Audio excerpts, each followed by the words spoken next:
The sun rose over the village, casting golden rays onto fields and homes in the early morning calm. Villagers gathered near the banyan tree, whispering of the Buddha's visit and his teachings that inspired countless hearts. Among them was Ananda, a weary weaver burdened by the repetitive nature of his work. Seeking peace and understanding, Ananda hesitated as he approached the assembly, unsure if the Buddha's wisdom could ease the heaviness within his spirit. The Buddha sat serenely beneath the banyan tree, his presence emanating calm and drawing disciples closer like moths to a flame.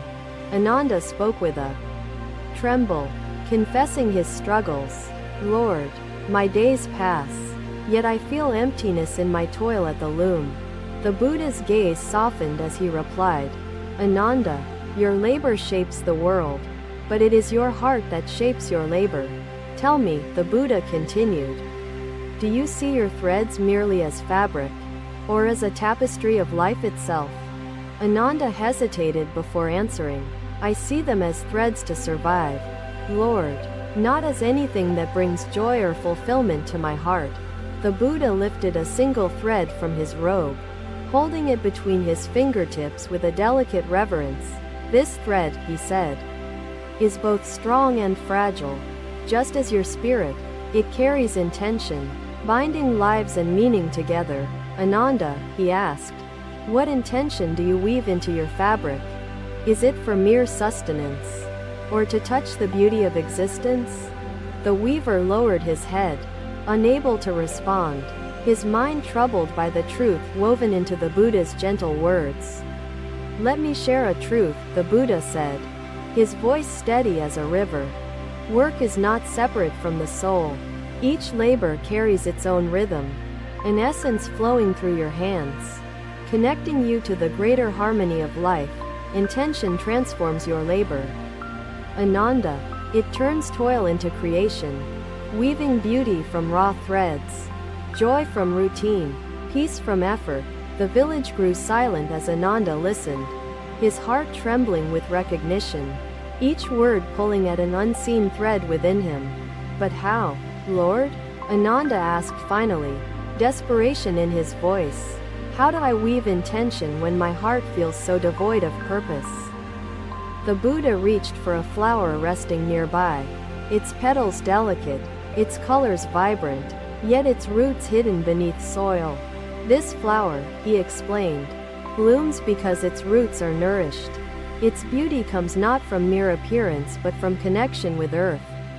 Likewise, your labor must be rooted in mindfulness, nourished by awareness, and carried forward by intention and connection to your spirit."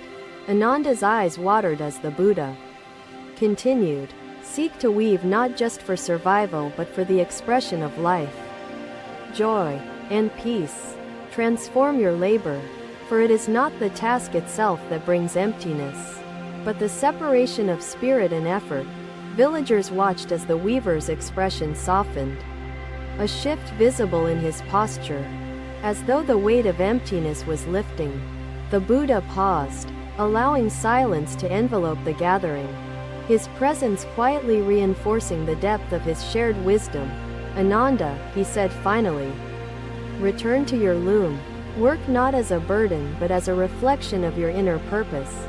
Let your hands weave patterns inspired by existence, the rising sun, the flowing rivers, and the vibrant blooms of life."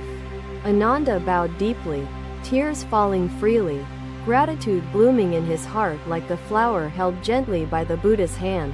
The weaver returned to his loom with fresh resolve, his mind filled with visions of harmony, joy, and connection to life. Each thread he wove became a reflection of his renewed spirit, carrying intention and mindfulness with every movement of his hands. Villagers marveled at the weaver's creations, finding in them beauty that resonated deeply, as though his spirit shone through the woven fabric. Ananda's labor was no longer empty. It became a source of fulfillment, echoing the profound teachings of the Enlightened One. Thus, the Buddha's wisdom transformed the heart of a simple weaver, stitching together purpose and peace in the tapestry of existence. Another day, another bustling morning in the streets of Rajagaya, where merchants worked tirelessly to sell their wares. Surya, a prosperous merchant, loaded his carts with goods. Yet his heart bore the heavy weight of discontent. The clatter of coins and bartering filled the air. But Surya's mind wandered, yearning for meaning beyond his material possessions. News of the Buddha's presence reached Surya, prompting him to seek wisdom to ease the growing burden of his existence. The Buddha sat beneath a simple tree, his calm demeanor attracting seekers like waves drawn to a steady shore. Surya approached hesitantly, overwhelmed by the contrast between the simplicity of the Buddha and his own opulent surroundings. "Lord," Surya began, his voice heavy, "I have wealth and success, yet my heart feels weighed down, absent of peace." The Buddha's eyes met Surya's with compassion as he replied, "Surya, what do you seek in your wealth? Is it fulfillment?" Surya faltered before answering, "I seek prosperity, Lord, but each gain brings fleeting joy, and I am left wanting more." The Buddha placed a single clay bowl beside him, unadorned yet purposeful, its simplicity contrasting with Surya's elaborate possessions. "This bowl," the Buddha said, "holds water without adornment, fulfilling its purpose despite its lack of wealth or decoration. Tell me, Surya," he continued, "does the bowl's value diminish because it is simple, or does its purpose give it worth?" Surya reflected deeply but replied, "Lord, I cannot deny its worth, yet I strive for possessions that bring recognition and status." The Buddha lifted the bowl, turning it gently in his hands, its surface unremarkable yet steady, capable of holding life's essence. "Surya," he said softly, "your possessions hold not your soul but the weight of your desires and expectations. The earth bears treasures untold, yet it remains still and balanced, offering without seeking recognition, holding without attachment. Your wealth, too, must be balanced, serving its purpose rather than serving your ego or empty pursuit of accolades." Surya listened intently as the Buddha added, "To release what burdens your spirit is to gain the peace you truly seek, but how?" "Lord?" Surya asked desperately, "How do I release the weight when the world constantly demands more from me?" The Buddha smiled gently and replied, "Release does not mean abandonment. It means understanding your possession's purpose and connection to your soul. A merchant's true prosperity lies not in possessions alone but in the joy of meaningful exchange, the harmony of giving and receiving. Evaluate your wares, Surya. Keep what serves others and your spirit, and let go of what weighs your heart down." The merchant lowered his head, deeply moved by the Buddha's wisdom, each word unraveling the knots of dissatisfaction within him. The Buddha placed the clay bowl back on the ground, allowing silence to carry his teachings deeper into Surya's troubled mind. "Remember, Surya," he said, "wealth is not abundance alone. True wealth lies in balance, simplicity, and connection to the essence of life." The gathering remained quiet as Surya contemplated his life, the teachings shifting his perspective like a gentle stream carving new paths. The merchant returned to his wares, carefully choosing what truly added value and letting go of excess that burdened his spirit. Villagers noticed the change in Surya. His offerings now carried a sense of purpose, each item thoughtfully presented with joy and care. Surya found fulfillment not in accumulation but in the meaningful impact his goods brought to the lives of those he served. Thus, the Buddha's wisdom lightened the merchant's burden, revealing the path to prosperity rooted in connection, balance, and peace. Another day, another quiet dawn in Magadha. The fields bathed in golden light as the village stirred to life. Chandra, a farmer, walked his fields with worry clouding his mind, the uncertainties of nature weighing heavily on his spirit. The crops stood tall, But Chandra's thoughts were consumed by fears of drought, flood, and the ever-changing whims of the seasons. Word of the Buddha's presence reached Chandra, compelling him to seek wisdom to calm the storm brewing within his heart. The Buddha sat beneath a banyan tree, his tranquil demeanor drawing seekers as sunlight draws blossoms to open. Chandra approached, his steps hesitant yet hopeful, his weathered hands trembling with the burden of his unspoken fears. "Lord," Chandra began, his voice wavering, "I toil and sow, yet my heart remains restless, overwhelmed by the uncertainty of life." The Buddha's gaze met Chandra's, kind and steady, as he replied, "Chandra, the earth itself is your greatest teacher. Tell me," the Buddha asked, "do you trust the soil to nurture your seeds, the rain to quench the land's thirst?" Chandra lowered his eyes, responding, "I wish to trust, Lord, yet the rain does not always come, and my crops wither." The Buddha placed his hand on the ground, feeling the cool, damp earth beneath his fingertips. "A connection to life's rhythm. The earth," he said, "teaches resilience, patience, and balance. It does not resist the drought or the flood. It endures." "But how, Lord?" Chandra pleaded, his voice heavy with emotion. "How do I endure when my labor is at nature's mercy?"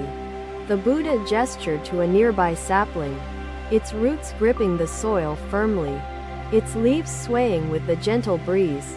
"This sapling," he explained, "grows because it trusts the soil, the rain, and the sun, yet it adapts to their absence. Your spirit, Chandra, must be like the sapling, rooted in faith, flexible in uncertainty, and steadfast in effort." Chandra listened intently, each word sinking deeply into his heart, like rain nurturing the seeds of understanding. The cycles of life, like the seasons, bring both bounty and hardship, the Buddha continued. Acceptance brings peace amidst change. Cultivate your fields with care, Chandra, not with fear. Tend to your crops as you tend to your mind. Trust the rhythms of existence. For life's uncertainties are not obstacles but opportunities to grow, learn, and strengthen your spirit. The farmer's shoulders relaxed, the tension that bound him easing as the Buddha's wisdom illuminated his path forward. "But, Lord," Chandra asked softly, "what if the harvest fails? How do I provide for my family and face such loss?" The Buddha touched the soil again, his hand steady as he replied, "A failed harvest does not define you, Chandra. Resilience lies in knowing that effort, not outcome, is your true measure. Each season is a new chance to sow. Find peace in the effort itself, not in clinging to the outcome. For attachment to results binds the spirit." Chandra nodded slowly, understanding dawning like the first light of day, his heart finding a calm it had long sought. The Buddha rose, the villagers around them silent, each touched by the profound simplicity of his teachings. "Go now," the Buddha said gently. "Return to your fields with a heart rooted in trust, resilience, and mindful effort. Plant your seeds with faith, nurture them with care, and let the harvest, whatever it may be, bring wisdom." Chandra bowed deeply, gratitude filling his chest, the weight of his worries replaced by a newfound sense of purpose. He returned to his fields, the soil beneath his feet now feeling like an ally rather than an adversary. With each seed he sowed, Chandra repeated the Buddha's words in his mind, cultivating his spirit alongside the crops. Villagers noticed a transformation in the farmer, his presence calm and resolute, his labor a meditation on trust and resilience. Even in times of drought or flood, Chandra faced each challenge with strength, finding peace in the act of perseverance. Thus, the Buddha's wisdom rooted itself in the heart of a humble farmer, guiding him to harmony amidst life's uncertainties. Bowing deeply, Arjun spoke with a voice trembling from both respect and despair. "Master, I have gained wealth and status, but my heart feels hollow. as if I carry the world yet remain empty. Thank you for watching. Buddha's teachings are always with you. Subscribe to our channel and we will see you in the next video.